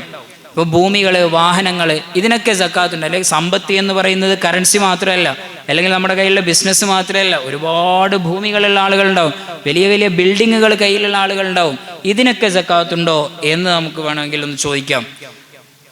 ഭൂമിയെ സംബന്ധിച്ചിടത്തോളം ഞാൻ നേരത്തെ പറഞ്ഞു, വിൽക്കണമെന്ന ഉദ്ദേശത്തോടു കൂടെ വാങ്ങിയ ഭൂമിയാണെങ്കിൽ ആ ഭൂമി സക്കാത്തിൻ്റെ പരിധിയിൽ വരും. ഞാനൊരു ഭൂമി വാങ്ങുന്നു, ഈ ഭൂമി ഒരു 5 വർഷം കഴിഞ്ഞാലും മറിച്ച് കൂടുതൽ വിലക്ക് വിൽക്കണമെന്നാണ് എൻ്റെ ഉദ്ദേശം. അങ്ങനെയാണെങ്കിൽ ഈ ഭൂമിക്ക് ഓരോ വർഷവും സക്കാത്ത് കൊടുക്കണം. അങ്ങനെയൊന്നുമില്ല. ഒരു ഭൂമി അവിടെ വാങ്ങി വെച്ചു, അത് വേണമെങ്കിൽ ചിലപ്പോൾ എൻ്റെ ആവശ്യത്തിന് വേണ്ടി തന്നെ ഉപയോഗിക്കും. ചിലപ്പം കൂടുതൽ വില വന്നാൽ ഞാൻ അങ്ങനെ വിൽക്കുകയും ചെയ്യും. അങ്ങനെ പ്രത്യേക ഒരു ഉദ്ദേശമൊന്നും എനിക്കില്ല. അങ്ങനെയാണെങ്കിൽ ആ ഭൂമിക്ക് സക്കാത്തുമില്ല. കച്ചവടത്തിൻ്റെ സക്കാത്ത് കച്ചവട ഉദ്ദേശാർത്ഥം വാങ്ങിയ ഉൽപ്പന്നങ്ങളിൽ മാത്രമേ നിർബന്ധമാവുകയുള്ളൂ എന്നുള്ളത് ഇതോടൊപ്പം മനസ്സിലാക്കേണ്ടതാണ്. ഇനി ഏറ്റവും അവസാനമായി കച്ചവടത്തിൻ്റെ സക്കാത്തിൽ വരുന്ന ഒരു സംശയം, ഷെയർ ബിസിനസ്സുള്ള ആളുകളുണ്ടാവും. അഥവാ നമ്മൾ ഒരു വലിയൊരു കമ്പനിയിൽ നമ്മൾ ഇൻവെസ്റ്റ് ചെയ്തിട്ടുണ്ടാവും. അവിടെ നമ്മൾ മാത്രമല്ല, ഒരുപാട് ആളുകൾ ഇൻവെസ്റ്റ് ചെയ്തിട്ടുണ്ടാവും. അത്തരം ഇടങ്ങളിൽ എങ്ങനെയാണ് സക്കാത്ത് കാൽക്കുലേറ്റ് ചെയ്യുക എന്നൊരു സംശയം കൂടെ നമുക്കുണ്ടാകാം. അപ്പോൾ നമ്മൾ അതെങ്ങനെയാണ് കാൽക്കുലേറ്റ് ചെയ്യുക? ഇപ്പോൾ ഉദാഹരണത്തിന് ഒരു കമ്പനിയുടെ നമ്മുടെ സ്റ്റേക്ക് എത്രയാണ് എന്ന് നമുക്ക് മനസ്സിലാക്കാൻ സാധിക്കും. ഉദാഹരണത്തിന് ഒരു കമ്പനിയിൽ എൻ്റെ സ്റ്റേക്ക് എന്ന് പറയുന്നത്, അല്ലെങ്കിൽ എൻ്റെ ഷെയർ എന്ന് പറയുന്നത് അത് 10%. അങ്ങനെയാണെങ്കിൽ ആ കമ്പനിയുടെ മൊത്തം സക്കാത്ത് നമ്മൾ കാൽക്കുലേറ്റ് ചെയ്യുക. മാനേജ്മെൻറ്റിനോട് പറഞ്ഞു കഴിഞ്ഞാൽ അത് എളുപ്പത്തിൽ കാൽക്കുലേറ്റ് ചെയ്യാൻ സാധിക്കും. അല്ലെങ്കിൽ അവരുടെ ഫൈനാൻഷ്യൽ സ്റ്റേറ്റ്മെൻറ്റ് വാങ്ങിക്കഴിഞ്ഞാൽ അവിടെയും നമുക്ക് കാൽക്കുലേറ്റ് ചെയ്യാൻ സാധിക്കും. അത്തരത്തിലുള്ള അവരുടെ ഫൈനാൻഷ്യൽ സ്റ്റേറ്റ്മെൻറ്റ് നോക്കി നമ്മൾ സക്കാത്ത് എത്രയാണ് എന്ന് കണക്കാക്കുക. അങ്ങനെ നോക്കുമ്പോൾ 2.5% ഒക്കെ കാൽക്കുലേറ്റ് ചെയ്ത് ലാസ്റ്റ് വരുന്നത്, ഉദാഹരണത്തിന് 1 ലക്ഷം രൂപ നിങ്ങൾ സക്കാത്ത് കൊടുക്കണം എന്നാണെങ്കിൽ അതിൻ്റെ 10% സ്റ്റേക്ക് എൻ്റെ കയ്യിലായതുകൊണ്ട് തന്നെ 1,00,000ൻ്റെ 10% സക്കാത്ത് കൊടുക്കാനുള്ള ബാധ്യത എനിക്കുണ്ട്. നിങ്ങളുടേത് മാത്രം കാൽക്കുലേറ്റ് ചെയ്യുന്ന ഒരു രൂപ അല്ല ഉള്ളത്. നമ്മുടെ സ്റ്റേക്ക് എത്രയാണോ അതിനനുസരിച്ച് സക്കാത്ത് കാൽക്കുലേറ്റ് ചെയ്യുക എന്നതല്ല, ആദ്യം മൊത്തത്തിൽ എത്ര സക്കാത്ത് ഉണ്ട് എന്ന് നമ്മൾ കണക്ക് കൂട്ടുക. അതിൽ നിന്ന് നിങ്ങളുടെ സ്റ്റേക്ക് എത്രയാണോ അതിനനുസരിച്ചിട്ടുള്ള സക്കാത്ത് നിങ്ങൾ നൽകുകയും ചെയ്യുക. ഇതാണ് ഒരു കൂറ് കച്ചവടത്തിൽ അല്ലെങ്കിൽ ഷെയർ ബിസിനസ്സുകളിൽ ഇൻവെസ്റ്റ്മെൻറ്റ് ചെയ്ത പ്രോപ്പർട്ടികളിൽ കമ്പനികളിലുള്ള സക്കാത്ത് കാൽക്കുലേറ്റ് ചെയ്യാൻ വേണ്ടി നമ്മൾ ഉപയോഗിക്കേണ്ടത്. ഇവിടെ പൊതുവെ നമ്മുടെ ഇന്ത്യ രാജ്യത്ത് നിലവിൽ ഏറ്റവും കൂടുതൽ ട്രെൻഡിങ് ആയിട്ടുള്ളത് കൂടുതലും സർവീസ് മേഖലകളിലാണ്, IT രംഗത്താണ്. അപ്പോൾ ഇത്തരത്തിലുള്ള സർവീസ് ഇടങ്ങളിൽ ഒരുപാട് കമ്പനികൾ പുതുതായി വരുന്നു. നമ്മൾ സാധാരണ മെറ്റീരിയൽസിൽ നിന്ന് മാറി, ഉൽപ്പന്നങ്ങളിൽ നിന്ന് മാറി ആളുകളൊക്കെ സേവന മേഖലയിലാണ്. പുതിയ പുതിയ സ്കൂളുകൾ തുടങ്ങുന്നു, ഹോസ്പിറ്റലുകൾ തുടങ്ങുന്നു. ഇതൊക്കെ വലിയ ബിസിനസ്സായിട്ട് തന്നെ ഇന്ന് നമ്മുടെ ഇന്ത്യ രാജ്യത്തിൻ്റെ കൂടുതൽ GDPയിലേക്കൊക്കെ നമ്മൾ നോക്കിക്കഴിഞ്ഞാൽ കാണാം കൂടുതലും സേവന മേഖലയിലാണ് നമ്മുടെ കോൺട്രിബ്യൂഷൻസ് മുഴുവനും. അപ്പോൾ ഈ സേവന മേഖലകളിൽ സക്കാത്തുണ്ടോ? സേവന മേഖലകളിലൊന്നും സക്കാത്ത് നിർബന്ധമാവുകയില്ല. കാരണം നമ്മളവിടെ നൽകുന്നത് ഈ പ്രൊഡക്റ്റ് അല്ല, കേവലം നമ്മുടെ സേവനം മാത്രമാണ്. അതുകൊണ്ട് തന്നെ അതിനൊന്നും സക്കാത്ത് നിർബന്ധമാവുകയില്ല എന്നുകൂടെ സാന്ദർഭികമായി നാം ഉണർത്തുകയാണ്. ഇവിടെ വേറൊരു വിഷയമുള്ളത് ഹോസ്പിറ്റൽ സേവനമാണെന്ന് കരുതി ഹോസ്പിറ്റലിൽ ഒന്നിലും സക്കാത്തില്ല എന്നല്ല. ഹോസ്പിറ്റലിൽ ചിലപ്പോൾ മെഡിസിൻ ഉണ്ടാവും. മെഡിസിൻ നമ്മൾ കച്ചവട ഉദ്ദേശാർത്ഥം വാങ്ങിയ പ്രൊഡക്റ്റാണ്, അത് വിൽക്കുന്നുണ്ട്. ആ പ്രൊഡക്റ്റ് തന്നെ നമ്മൾ വിൽക്കുന്നുണ്ട്. അതുകൊണ്ട് തന്നെ പിന്നെ ഹോസ്പിറ്റലുകളിലാണെങ്കിലും അവിടെയുള്ള മരുന്നുകളിലും മറ്റും സക്കാത്ത് നിർബന്ധമാകുന്ന സാഹചര്യവുമുണ്ട് എന്നുകൂടെ സാന്ദർഭികമായി ഉണർത്തുകയാണ്. അപ്പോൾ ഒരു മനുഷ്യനെ സംബന്ധിച്ചിടത്തോളം 4 ഇനങ്ങളിൽ സക്കാത്ത് നിർബന്ധമുണ്ടെങ്കിലും നമ്മുടെ നാട്ടിൽ കൂടുതലായി നമ്മൾ ബന്ധപ്പെടുന്ന 2 മേഖല, ഒന്ന് ഇത്തരത്തിലുള്ള സ്വർണവും വെള്ളിയും കറൻസിയുമാണ്, രണ്ടാമത് കച്ചവടത്തിൻ്റെ സക്കാത്തുമാണ്. ആ 2 വിഷയങ്ങളാണ് ഞാനിവിടെ സൂചിപ്പിച്ചിട്ടുള്ളത്. ഇനി ഏറ്റവും അവസാനമായി ഈ പറയപ്പെടുന്ന ധനം എങ്ങനെയൊക്കെയാണ് നമ്മൾ വിതരണം ചെയ്യുക, എങ്ങനെയാണ് സക്കാത്ത് കാൽക്കുലേറ്റ് ചെയ്യുക എന്നുള്ളത് നമ്മൾ മനസ്സിലാക്കി. ഇത് ആർക്കൊക്കെയാണ് നമ്മൾ നൽകേണ്ടത്? വിശുദ്ധ ഖുർആനിൽ അല്ലാഹു തആല പറയുന്നു 8 വിഭാഗം ആളുകൾക്ക് നിങ്ങൾ സക്കാത്ത് നൽകണം. 8 വിഭാഗം ആളുകളെ കൃത്യമായി വിശുദ്ധ ഖുർആനിൽ പരിചയപ്പെടുത്തുന്നതായിട്ട് കാണാം. അതിൽ ഒന്നാമത്തെ വിഭാഗം, അതിൽ 5 വിഭാഗങ്ങൾ മാത്രമേ ഇന്ന് ലഭ്യമാവുകയുള്ളൂ. 3 വിഭാഗം നമ്മുടെ നാട്ടിൽ തീരെ ലഭ്യമാവുകയില്ല. തീരെ ലഭ്യമാകില്ല എന്നൊരു സാധ്യത വളരെ കുറവാണ്. ഏതൊക്കെയാണ് ഈ ലഭ്യമാകുന്ന 5 വിഭാഗം? അതിലൊന്നാമത്തത് ഫക്കീറാണ്. ആരാണ് ഫക്കീർ എന്ന് പറഞ്ഞാൽ? അയാൾക്ക് ജോലിയും കൂലിയൊന്നുമില്ല, മറിച്ച് അയാളുടെ കുടുംബത്തെയും അയാളുടെയും ചെലവിൻ്റെ 50% പോലും അയാളുടെ കയ്യിലില്ല. ഇങ്ങനെയുള്ള ആൾക്കാണ് ഫക്കീർ എന്ന് പറയുന്നത്. രണ്ടാമത്തെ വിഭാഗം മിസ്കീനാണ്. അയാൾക്ക് ജോലിയും കാര്യങ്ങളൊക്കെ ഉണ്ട്, പക്ഷെ അത് മതിയാകുന്നില്ല.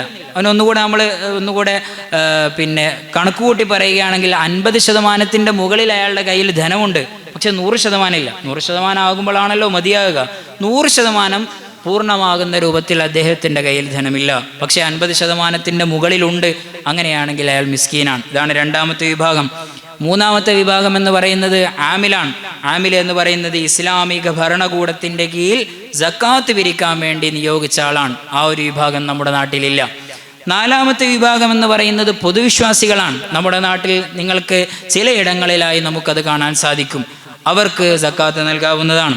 അഞ്ചാമത്തെ വിഭാഗം അടിമയാണ്. അടിമയും നമ്മുടെ നാട്ടിലില്ല. ആറാമത്തെ വിഭാഗം കടക്കാരനാണ്. ഏതൊക്കെ രൂപത്തിൽ കടക്കാരന് നിങ്ങൾക്ക് കൊടുക്കാൻ പറ്റും? എന്തിനൊക്കെ കടം വാങ്ങിയ ആൾക്ക് കൊടുക്കാൻ പറ്റും? 2 രൂപത്തിൽ കടം വാങ്ങിയ ആളുകൾക്ക് നിങ്ങൾ നൽകാം. ഒന്ന്, ഒരാളുടെ വ്യക്തിപരമായ ആവശ്യങ്ങൾക്ക് വേണ്ടി, അയാളുടെ കുടുംബത്തിന് വേണ്ടി, അയാളുടെ മഴീശത്തിന് വേണ്ടി അയാൾ കടം വാങ്ങി. അത് തെറ്റായ കാര്യത്തിന് വേണ്ടിയിട്ടൊന്നുമല്ല, വലിയ കമ്പനികൾ തുടങ്ങാനൊന്നുമല്ല. അയാളുടെ മഴീശത്തിന് വേണ്ടിയിട്ടുള്ള ഒരു ധനം അയാൾ വാങ്ങിയിട്ടുണ്ടെങ്കിൽ അവർക്ക് നിങ്ങൾക്ക് സക്കാത്ത് കൊടുക്കാൻ പറ്റും.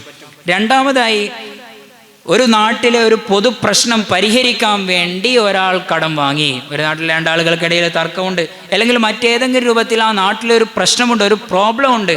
ആ പ്രോബ്ലത്തെ സോൾവ് ചെയ്യാൻ, പരിഹരിക്കാൻ വേണ്ടി അയാൾ കടം വാങ്ങിയിട്ടുണ്ട്. അങ്ങനെയാണെങ്കിൽ അവർക്കും നിങ്ങൾക്ക് സക്കാത്ത് കൊടുക്കാൻ പറ്റും. സ്ഥാപനങ്ങൾ, നമ്മുടെ നാട്ടിൽ ഒരുപാട് സ്ഥാപനങ്ങൾ ഉയർന്നു വന്നത് കാണാം. സമൂഹത്തിലെ പ്രശ്നങ്ങളുടെ പരിഹാരം എന്നോണമാണ് ഈ സ്ഥാപനങ്ങളൊക്കെ ഉയർന്നു വന്നിട്ടുള്ളത്. ഈ സ്ഥാപനങ്ങൾ കെട്ടിപ്പടുക്കാൻ വേണ്ടി സക്കാത്ത് കടക്കാരനായിട്ടുള്ള മാനേജർക്ക് വേണമെങ്കിൽ നമുക്ക് സക്കാത്ത് നൽകാവുന്നതാണ്. ഇത്തരത്തിലുള്ള കടക്കാർക്ക് നിങ്ങൾക്ക് സക്കാത്ത് നൽകാം. ഏഴാമത്തെ വിഭാഗം എന്ന് പറയുന്നത് സബീലില്ലയാണ്. അത് യുദ്ധമുഖത്ത് നിൽക്കുന്ന ആളുകളാണ്. നമുക്കും അത്തരത്തിലുള്ള ഒരു സാഹചര്യവും നമ്മുടെ നാട്ടിലില്ല. ഏറ്റവും അവസാനത്തെ വിഭാഗം ഇബ്നു സബീൽ, യാത്രക്കാരനാണ്. നമ്മുടെ നാട്ടിലൊക്കെ ഒരുപാട് യാത്രക്കാരുണ്ടാകും. എല്ലാ യാത്രക്കാർക്കും കൊടുക്കണമെന്നില്ല. യൂസുഫ് അലി ദിനേന സഞ്ചരിച്ചു കൊണ്ടിരിക്കുന്ന ആളാണ്. യൂസുഫ് അലിക്ക് സക്കാത്ത് കൊടുക്കണമെന്നുള്ളതല്ല. യാത്രക്കാരനാവുകയും യാത്രയിൽ പണം ആവശ്യമാവുകയും ചെയ്താൽ അവർക്ക് നിങ്ങൾക്ക് സക്കാത്ത് കൊടുക്കണം. യാത്ര ചെയ്യുന്നത് തെറ്റായ കാര്യത്തിന് വേണ്ടി ആകാൻ പാടില്ല. മഅസിയത്തായ അല്ലാഹു തആല നിരോധിച്ച കാര്യങ്ങൾക്ക് വേണ്ടി യാത്ര ചെയ്യുന്ന ആൾക്ക് സക്കാത്ത് കൊടുക്കാൻ സാധ്യമാവുകയുമില്ല. അപ്പോൾ ഇതിൽ നിന്ന് നമുക്ക് കൊടുക്കാൻ പറ്റുന്ന 5 വിഭാഗങ്ങൾ എന്ന് പറയുന്നത്, ഒന്ന് ഫക്കീറാണ്, രണ്ടാമത് മിസ്കീനാണ്, മൂന്നാമത്തത് പൊതുവിശ്വാസിയാണ്, നാലാമത്തത് കടക്കാരനാണ്, അഞ്ചാമത്തത് യാത്രക്കാരനായിട്ടുള്ള ആളുമാണ്. അപ്പോൾ നമ്മുടെ കയ്യിൽ ഒരു സക്കാത്ത് ഉണ്ടെങ്കിൽ ഷാഫി മദ്ഹബിലെ പ്രബലമായ അഭിപ്രായ പ്രകാരം ഈ 5 വിഭാഗങ്ങൾക്കും നമ്മൾ സക്കാത്ത് നൽകണം. 5 വിഭാഗങ്ങൾക്കും നമ്മൾ സക്കാത്ത് കൊടുക്കണം. 5 വിഭാഗങ്ങളും നമ്മുടെ നാട്ടിലുണ്ടെങ്കിൽ 5 വിഭാഗങ്ങൾക്കും സക്കാത്ത് കൊടുക്കണം. ഓരോ വിഭാഗത്തിലെ 3 ആളുകൾക്ക് കൊടുക്കണം. ഇങ്ങനെയാണ് ഷാഫി മദ്ഹബിലെ പ്രബലമായ അഭിപ്രായം. അപ്പോൾ നമ്മുടെ കയ്യിൽ ചിലപ്പോൾ 1000 രൂപയെ സക്കാത്തിനുണ്ടാവുള്ളൂ. അപ്പോൾ 1000 രൂപ 5 വിഭാഗങ്ങൾക്കും ഓരോ വിഭാഗത്തിലെ 3 ആളുകൾക്കും കൊടുത്താൽ ചിലപ്പോൾ ഒരാൾക്ക് ഒരു പക്ഷേ 50 രൂപയൊക്കെയാണ് ലഭിക്കുക. അപ്പോൾ അത്തരം ഘട്ടങ്ങളിൽ എന്ത് ചെയ്യാം? ഷാഫി മദ്ഹബിൽ തന്നെ വേറെയും ചില അഭിപ്രായങ്ങൾ കാണാം. ഒരു ഫക്കീറായ 3 ആളുകൾക്ക് നൽകിയാൽ മതി, അല്ലെങ്കിൽ ഫക്കീറിലും മിസ്കീനിലും പെട്ട 3 ആളുകൾക്ക് നൽകിയാൽ മതി എന്ന് ബഹുമാനപ്പെട്ട റുയാനി ഇമാമൊക്കെ തുഹ്ഫയിൽ പറഞ്ഞതായിട്ട് കാണാം. അവിടെ വേറൊരു കാര്യം കൂടി റുയാനി ഇമാം പറയുന്നത് കാണാം. ഇത് മനുഷ്യർക്ക് വളരെ പ്രയാസമുള്ള കാര്യമാണ്. ലൗകാന ഷാഫിഈ ഹയ്യൻ, ഇമാം ഷാഫി റളിയല്ലാഹു അൻഹു ഈ കാലത്ത് ജീവിച്ചിരുന്നുണ്ടെങ്കിൽ ഈ വിഷയം സൂചിപ്പിക്കുമായിരുന്നു എന്നടക്കം ഇമാം റുയാനി പറഞ്ഞത് കാണാം. അപ്പോൾ പ്രയാസപ്പെട്ട എല്ലാവരിലേക്കും കൊടുക്കുന്നതിന് പകരം ചുരുങ്ങിയത് 3 ആളുകൾക്കെങ്കിലും, ഇത്തരം വിഭാഗങ്ങളിൽപ്പെട്ട 3 ആളുകൾക്കെങ്കിലും കൊടുക്കുന്ന ഒരു രൂപമുണ്ടാകണം. ഒരാൾക്ക് കൊടുത്താൽ മതി എന്നൊരഭിപ്രായം ഉണ്ടെങ്കിലും ആ അഭിപ്രായത്തേക്കാൾ 3 ആളുകൾക്ക് കൊടുത്താൽ മതി എന്ന അഭിപ്രായത്തിനാണ് നമ്മൾ പ്രാമുഖ്യം കൊടുക്കേണ്ടത്. അപ്പോൾ നമ്മുടെ കയ്യിൽ ഒരു സക്കാത്ത് ലഭിച്ചു കഴിഞ്ഞാൽ ഈ വിഭാഗങ്ങളിൽപ്പെട്ട ചുരുങ്ങിയത് 3 ആളുകൾക്കെങ്കിലും കൊടുക്കണം. കയ്യിൽ നല്ലോണം പണമുണ്ടെങ്കിൽ എല്ലാ വിഭാഗങ്ങൾക്കും കൊടുക്കണം. എല്ലാ വിഭാഗത്തിലെ 3 ആളുകൾക്കെങ്കിലും കൃത്യമായി കൊടുക്കണം. ഈ വിഭാഗങ്ങൾക്കിടയിൽ തുല്യത വേണമെന്ന് പ്രത്യേകം നിബന്ധന വെച്ചതായി ഇമാമുമാർ പറയുന്നത് കാണാം. ഞാൻ അവസാനിപ്പിക്കുകയാണ്.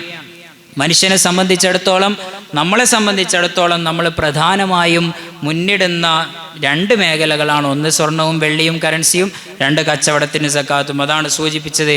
ഈ വിശുദ്ധ റമദാൻ മാസത്തിൻ്റെ അവസാനം നമ്മളെല്ലാവരും ഫിത്ർ സക്കാത്ത് നൽകേണ്ട ആളുകളാണ്. അന്നേ ദിവസം നമ്മുടെ കയ്യിൽ എന്തെങ്കിലും ഒന്ന്, നമ്മുടെയും നമ്മുടെ ആശ്രിതരുടെയും ചെലവ് കഴിച്ച് എന്തെങ്കിലും ഒന്ന് മിച്ചമുണ്ടെങ്കിൽ അതിന് നമ്മൾ ഫിത്ർ സക്കാത്ത് നൽകേണ്ടതുണ്ട്. അത് ഈ റമദാനിൻ്റെ തുടക്കം മുതൽ തന്നെ നമുക്ക് നൽകാവുന്നതാണ്. ഫിത്ർ സക്കാത്തിൻ്റെ ഒരു ലോജിക്കിനെ സംബന്ധിച്ച് ഇമാം ഇബ്നു ഹജർ റളിയല്ലാഹു അൻഹു തുഹ്ഫയിൽ പറയുന്നത് കാണാം. എന്തിനാണ് ഒരാൾക്ക് ഫിത്ർ സക്കാത്ത് നിർബന്ധമാക്കിയത്? ഇന്നഹാ തുഹറത്തുൽ ലിസ്സായിം, നോമ്പുകാരൻ്റെ പ്രശ്നങ്ങളെ, നോമ്പിലുള്ള നമ്മുടെ പ്രശ്നങ്ങളെ പരിഹരിക്കാൻ വേണ്ടിയാണ് യഥാർത്ഥത്തിൽ ഈ ഫിത്ർ സക്കാത്ത് നിർബന്ധമാക്കിയിട്ടുള്ളത്. മറ്റൊരു സന്ദർഭത്തിൽ പറഞ്ഞത് കാണാം. എന്തിനാണ് ഈ നോമ്പിനെ റമദാൻ മാസത്തിൻ്റെ അവസാനം പെരുന്നാൾ ദിവസം എന്തിനാണ് ഫിത്ർ സക്കാത്ത് നിർബന്ധമാക്കിയത്? ഇതോടനുബന്ധമായ ഒരു ചർച്ചയിൽ ഇമാം നവവി ഇബ്നു ഹജർ റളിയല്ലാഹു അൻഹു പറയുന്നത് കാണാം. അതുകൊണ്ടുള്ള ഉദ്ദേശം എന്ന് പറയുന്നത് ഇഗ്നാഉഹും അനി ത്വലബി ഫീ യൗമിസ് സുറൂർ, പാവപ്പെട്ട ആളുകൾ പെരുന്നാൾ ദിനം ആഘോഷിക്കുന്ന സമയത്ത് ജനങ്ങളുടെ മുന്നിൽ കൈനീട്ടേണ്ട ഒരവസ്ഥ അവർക്ക് വരരുതല്ലോ. അവരെ സെൽഫ് സസ്റ്റൈനബിൾ ആയൊരു സിറ്റുവേഷനിലേക്ക് അവരെ കൊണ്ടുവരാൻ വേണ്ടിയാണ്, അവർക്ക് സ്വയം പര്യാപ്തത ലഭിക്കാൻ വേണ്ടിയാണ് അന്നേ ദിവസം ഇത്തരത്തിലുള്ള ഒരു സിസ്റ്റം നബി അല്ലാഹു തആല പരിചയപ്പെടുത്തിയത് എന്നുകൂടെ പറഞ്ഞത് കാണാം. അതുകൊണ്ട് തന്നെ ഈ റമദാൻ മാസം സക്കാത്തിൻ്റെ മാസമല്ല, മറിച്ച് നമ്മൾ കൂടുതൽ ഇസ്ലാമിനെ കുറിച്ച് പഠിക്കുന്ന ഒരു മാസമായതുകൊണ്ട് തന്നെ റമദാനിനെ കുറിച്ച് നമ്മൾ കൂടുതൽ ഉത്ബോധരാകും. അതുകൊണ്ട് തന്നെ ആ മാസം നമ്മുടെ സക്കാത്തിനെ കൃത്യമായി കാൽക്കുലേറ്റ് ചെയ്ത് കൊടുക്കാനുള്ള ഒരു ശ്രദ്ധ നമ്മുടെ ഭാഗത്തു നിന്നുണ്ടാകണം. അല്ലാഹു തആല അത്തരത്തിലുള്ള ആളുകളിൽ നമ്മളേവരെയും ഉൾപ്പെടുത്തട്ടെ. അല്ലാഹുമ്മ ജഅൽനാ മിനൽ ഫായിസീന ബിശഹ്രി റമദാൻ.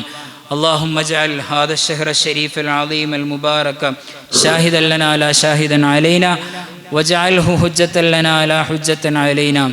اللهم اعتق رقابنا ورقاب آبائنا وأمهاتنا وأساتذتنا ومن تعلقوا بنا من الديون والمظالم والنار.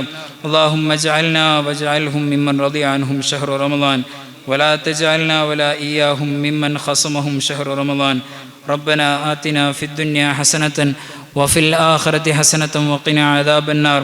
اللهم ربنا تقبل منا إنك أنت السميع العليم وتب علينا إنك أنت التواب الرحيم واغفر لنا ولوالدينا ولأساتذتنا وللمؤمنين والمؤمنات وارحمنا وإياهم برحمتك يا أرحم الراحمين بفضلك. صلى الله على محمد صلى الله عليه وسلم.